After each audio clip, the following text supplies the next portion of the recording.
পরীক্ষার প্রথম দিনেই দুইজনের নকল হাতে নাতে ধরেছেন শিক্ষামন্ত্রী মিলন।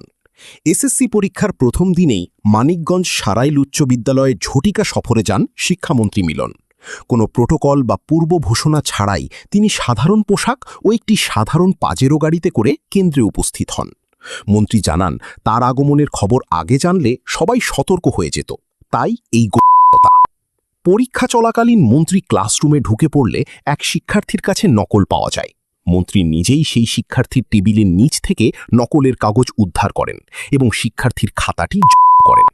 মুহূর্তের মধ্যে আরও এক শিক্ষার্থীর কাছে নকলের সন্ধান পান তিনি এবং তারও খাতা কেড়ে নেন।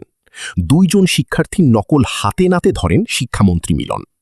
অভিযান শেষে গণমাধ্যমের মুখোমুখি হয়ে শিক্ষামন্ত্রী মিলন বলেন, আমি যদি পতাকা উড়িয়ে বা প্রোটোকল নিয়ে আসতাম তবে সবাই জেনে যেত। আমি চাই না কেউ জানুক আমি কোথায় যাচ্ছি। পরীক্ষার স্বচ্ছতা রক্ষায় এ ধরনের অভিযান প্রতিদিন অব্যাহত থাকবে।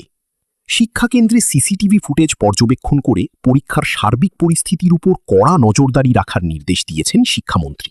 মন্ত্রীর এমন হুটহাট অভিযানে শিক্ষক এবং কর্মকর্তাদের মধ্যে ব্যাপক চাপ সৃষ্টি হয়েছে।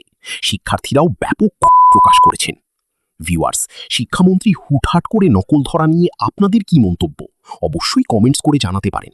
আর ভিডিওটি দেখার জন্য আবারও ধন্যবাদ।